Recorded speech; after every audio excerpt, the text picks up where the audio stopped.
ಇಂದಿಗೆ 35 ವರ್ಷಗಳ ಏನು ಸರ್ಕಾರ ಎಲ್ಲ ಸಮ್ಮಿಶ್ರ ಸರ್ಕಾರಗಳು ಆಯಿತು, BJP ಮತ್ತು JDS ಕಾಂಗ್ರೆಸ್ ಸರ್ಕಾರ ಎಲ್ಲ ಕೂಡ ನಮಗೆ ಮಾದಿಗರಿಗೆ ಬರೀ ಭರವಸೆಯನ್ನು ನೀಡ್ತಕ್ಕಂಥದ್ದು. ಮಾದಿಗರ ಹೋರಾಟಕ್ಕೆ ಕಿಂಚಿತ್ತೂ ಕಾಳಜಿನ ತೋರದೇ ಬರೀ ಈ ಒಳ ಮೀಸಲಾತಿ ಆಯಿತು ಮತ್ತು ಸದಾಶಿವ ಆಯೋಗದ ವರದಿಯನ್ನು ಕೂಡ ಕಾಲವಿಳಂಬ ಮಾಡಿ ಮಲತಾಯಿಯ ಧೋರಣೆಯನ್ನು ತೋರಿ ನಮಗೆ ಕಾಲವಿಳಂಬ ಮಾಡ್ತಾ ಇವತ್ತು ಮಾಡ್ತೀವಿ ನಾಳೆ ಮಾಡ್ತೀವಿ ಬರೀ ಪ್ರತಿ ಸಾರಿನೂ ಭರವಸೆ ನೀಡ್ತಕ್ಕಂಥದ್ದು. ಈಗಿನ ಕರ್ನಾಟಕದ ಮಾನ್ಯ ಮುಖ್ಯಮಂತ್ರಿಗಳು ಇದೇ ದಿನಾಂಕ 16ಕ್ಕೆ ನಿಮ್ಮ ಒಂದು ವರದಿಯನ್ನು ಶಿಫಾರಸು ಮಾಡ್ತೀವಿ ಅಂತ ಹೇಳಿರ್ತಕ್ಕಂಥದ್ದು. ಕಾರಣ ತಗೊಂಡು ಮತ್ತೆ 3 ದಿನ ಮುಂದಕ್ಕಾಗಿ 19ನೇ ತಾರೀಕು ಅಂತ ಹೇಳಿದ್ದಾರೆ.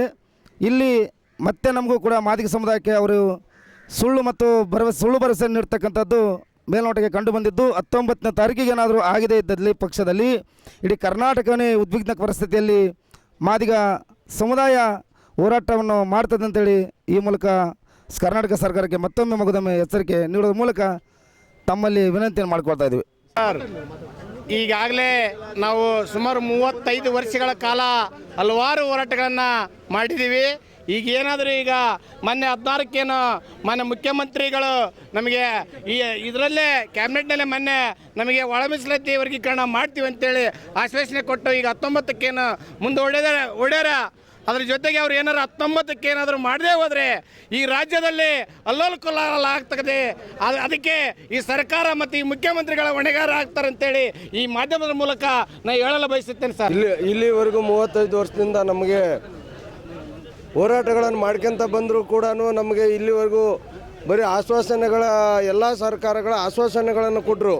ಇಲ್ಲಿವರೆಗೂ ಆದರೂ ಕೂಡ ಯಾವುದೇ ಒಂದು ನಿರ್ಧಾರವನ್ನು ಕೈಗೊಂಡಿಲ್ಲ. ಈಗೇನಾದರೂ ಅದು 19ಕ್ಕೆ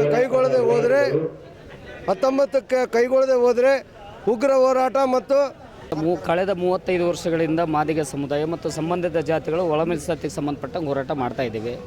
ಒಬ್ಬ ಆಳುವ ಸರ್ಕಾರಗಳು ಕಾಂಗ್ರೆಸ್ ಇರ್ಬೋದು, BJP ಇರ್ಬೋದು, JDS ಇರ್ಬೋದು, ಎಲ್ಲ ಸರ್ಕಾರಗಳು ಮಾದಿಗ ಸಮಾಜದ ಮೂಗಿಗೆ ತುಪ್ಪ ಹಚ್ಕೊಂತಾನೆ ಇಲ್ಲಿವರೆಗೆ ಬಂದರು. ಮೊನ್ನೆ 16ನೇ ತಾರೀಕಿಗೆ ಸಚಿವ ಸಂಪುಟದಲ್ಲಿ ನಾವು ಅದನ್ನು ಅಪ್ರೂವ್ ಮಾಡ್ತೀವಿ ಅಂತ ಹೇಳಿದರು. ಇನ್ನೂವರೆಗೆ ಆದ್ರೆ ಏನು ಮಾಡಿದರೆ ಮತ್ತೆ 3 ದಿನ ಮುಂದೆ ಹಾಕಿದ್ದಾರೆ. ರಾಜ್ಯ ಸರ್ಕಾರಕ್ಕೆ ನಾವು ಒಂದು ವಿನಂತಿ ಮತ್ತು ಆಗ್ರಹದ ಮೂಲಕ ವಿನಂತಿಯನ್ನು ಮಾಡ್ಕೊಳ್ತಾ ಇದ್ದೇವೆ. 19ನೇ ತಾರೀಕಿಗೆ ನಡೀತಕ್ಕಂಥ ಸಚಿವ ಸಂಪುಟ ಇರ್ಬೋದು, ಕ್ಯಾಬಿನೆಟ್ನ ಏನಾದರೂ ಅಂಗೀಕಾರ ಮಾಡದಿದ್ದರೆ ರಾಜ್ಯಾದ್ಯಂತ ಉಗ್ರವಾದ ಹೋರಾಟದ ಜೊತೆಗೆ ಏನು ರಕ್ತಪಾತ ಆಗುತ್ತೋ, ಏನು ಬಸ್ ಬಿಡ್ತೀವೋ, ಇನ್ನೊಂದು ಮಾಡ್ತೀವೋ ಗೊತ್ತಿಲ್ಲ. ನಮ್ಮ ತಾಳ್ಮೆಯನ್ನು ಪರೀಕ್ಷೆ ಮಾಡಿಬಿಡ್ರಿ ಅಂತೇಳಿ ರಾಜ್ಯ ಸರ್ಕಾರಕ್ಕೆ ನಾವು ಒತ್ತಾಯನ ಮಾಡ್ತಾ ಇದ್ದೀವಿ ಸರ್.